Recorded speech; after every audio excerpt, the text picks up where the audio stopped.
Hi, நம்மளுடைய subscriber Anitha அப்படின்ற sister கிட்ட இருந்தா நான் இந்த லிக்விட் வந்து வாங்கியிருந்தேன். இது எதுக்காக அப்படின்னு பார்த்தீங்கன்னா, நம்மளோட டைல்ஸ்லலாம் பார்த்தீங்கன்னா உப்பு கரை படிஞ்சிருக்கும். அதுக்கப்புறம் அது மட்டும் இல்லாமல் யூஸ் பண்ணாத பைப் ஏதாவது இருந்துச்சு அப்படின்னா அதில் வந்து பார்த்தீங்கன்னா உப்பு கரை, விடாப்பிடியான கரை இருக்கும். அது மட்டும் இல்லாமல் கிச்சனில் எண்ணெய் பிசுரெல்லாம் வந்து இருக்கும். அதெல்லாம் ரிமூவ் பண்ணுறதுக்கு இது ரொம்பவே வந்து யூஸ்ஃபுல்லாக இருக்குது.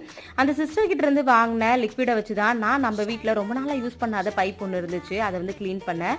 கொஞ்சமாக லிக்விட் வந்து எடுத்துட்டு அதில் வந்து ப்ரஷ் வச்சு சும்மா லேசாக தேய்க்கும் போதே அது வந்து சூப்பராக க்ளீன் ஆகிறத என்னால் ஃபீல் பண்ண முடிஞ்சிச்சு. நம்மளோட சப்ஸ்கிரைபர் சிஸ்டர் வந்து சொல்லியிருந்தாங்க, நான் இப்போ தான் இந்த பிஸ்னஸ் சின்னதாக ஸ்டார்ட் பண்ணியிருக்கேன் சிஸ்டர், இதுக்கு எனக்கு வந்து கண்டிப்பாக சப்போர்ட் பண்ணுங்கன்னு சொல்லியிருந்தாங்க. நீங்கள் யூஸ் பண்ணி பார்த்துட்டு நல்லா இருந்துச்சுன்னா மட்டும் வீடியோ போடுங்கன்னு சொல்லியிருந்தாங்க. இது பெய்டு ப்ரமோஷன்லாம் கண்டிப்பாக கிடையாது. சின்னதாக ஒரு தொழில் ஸ்டார்ட் பண்ணுறாங்க, அதுவும் நல்ல ப்ராடக்டாக அப்படி இருக்குன்றதுனால தான் இந்த வீடியோவை நான் உங்ககிட்ட வந்து ஷேர் பண்ணுறேன். நிஜமாவே ப்ராடக்ட் ரொம்ப சூப்பராக இருக்குது. உங்களுக்கும் வேணும்னா இந்த காண்டாக்ட் நம்பரில் காண்டாக்ட் பண்ணுங்கள். தேங்க்யூ.